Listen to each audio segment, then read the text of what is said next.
God was not an illusion to C.S. Lewis. In 1931, he had converted to belief in God. He was a commanding presence in tutorials and in the lecture halls of Magdalen College. But beneath the outward mask of confidence and professional success, he still struggled with his faith.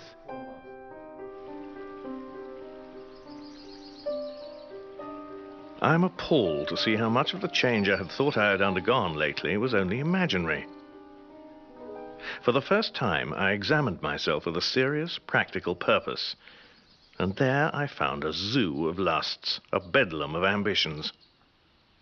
Lewis still was very much aware of his own flaws, his shortcomings, his short temper, his impatience, with ignorance, his lack of charity toward other human beings. But he was aware that he was called to be differently with them. Depth under depth of self-love and self-admiration. Pride. It was through pride that the devil became the devil. It is the complete anti-God state of mind. Pride is essentially competitive in a way the other vices are not. Pride is a spiritual cancer. It is my besetting sin.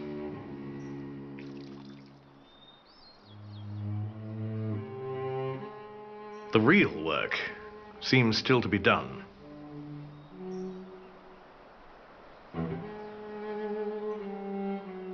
When Lewis first converted, he wasn't happy because the first thing that happened to him was the realization that God was God and that he was not his own God.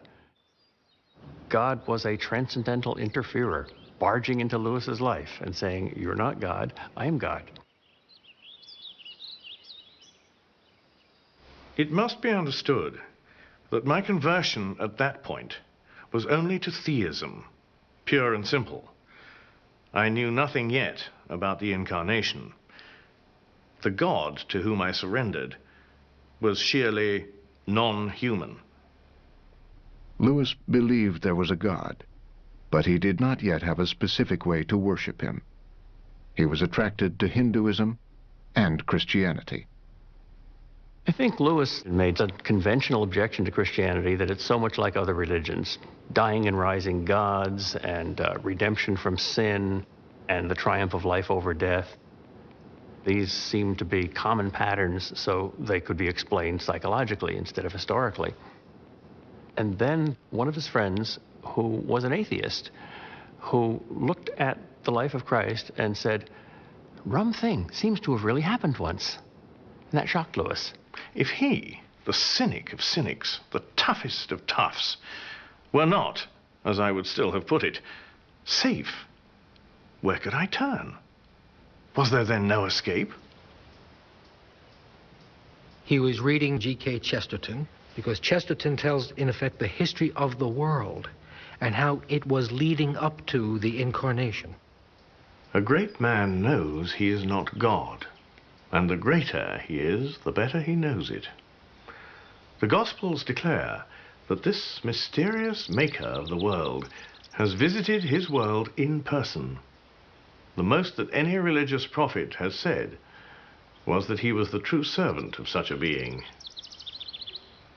But that the Creator was present in the daily life of the Roman Empire, that is something unlike anything else in nature. It is the one great startling statement that man has made since he spoke his first articulate word. It makes dust and nonsense of comparative religion. He begins to read the New Testament in Greek.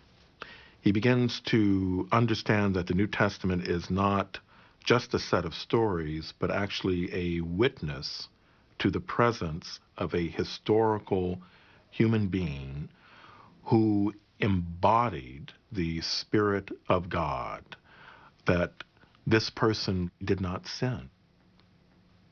And so this was only possible if this person truly was God in human form. The claims that Christians believe actually came from Jesus are either absolutely true, and this argument stems from Chesterton, either they're absolutely true or Jesus needs to be confined to the lunatic fringe. To believe in some sort of a God is fairly comfortable. It's more inconvenient to believe in a God who's so specific and so particular that you can say, there he is in history, there are his words, there are my responsibilities, I can't make it up. As I drew near to Christianity, I felt a resistance almost as strong as my previous resistance to theism.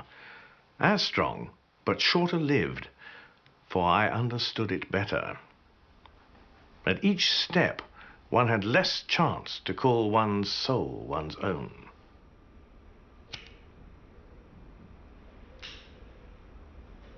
Lewis simply did not understand what Christ fitted into it until finally that night in 1931 he had invited Tolkien and Hugo Dyson, two of his closest friends, to Magdalen College. It was a windy night. They went along before dinner. They walked along Addison's Walk, talking about mythology. They stayed up till 4 a.m., and Tolkien did his work well. What Tolkien showed me was this: that if I met the idea of sacrifice in a pagan story, I didn't mind it at all. I was mysteriously moved by it.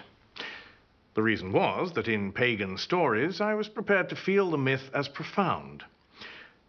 Now, the story of Christ is simply a true myth. His imaginative questionings and his imaginative longings came together by focusing upon the Christian Gospels as outlined by Tolkien and Dyson. He was a literary critic. And as such, he said, I know myth when I see it, I know legend when I see it, and I know an eyewitness account when I see it. I recognize metaphor when it's there.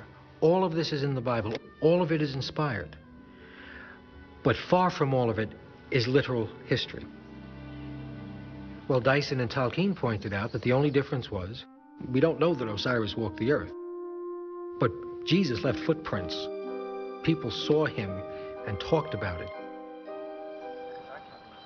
As we continued walking, we were interrupted by a rush of wind, which came so suddenly on a still, warm evening and sent so many leaves pattering down that we thought it was raining.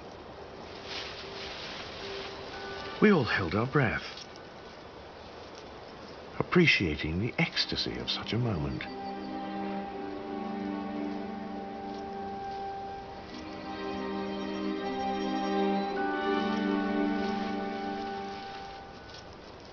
I think it would be a mistake to think that argument converted C.S. Lewis, because he thinks that we have to be oblique. We can't look at things directly. They escape us. This is what his attempt at introspection taught him. When you're thinking, and now you start to think about your thinking, you're not thinking about the original object anymore. You know, I'm thinking about baseball. Now I'm thinking about how I'm thinking about baseball. I'm not thinking about baseball anymore, you see. It's very elusive. So Lewis understood that we had to have an oblique approach. As he put it, you have to sneak past the watchful dragons of self-consciousness. I know very well when, but hardly how, the final step was taken. I went with my brother to have a picnic at Whipsnade Zoo. We started in fog, but by the end of our journey, the sun was shining. When we set out, I did not believe that Jesus Christ is the Son of God. And when we reached the zoo, I did. I had not exactly spent the journey in thought, nor in great emotion. It was more like when a man, after a long sleep, becomes aware that he is now awake. But what of joy? To tell you the truth, The subject has lost nearly all interest for me since I became a Christian. It was valuable only as a pointer to something other and outer.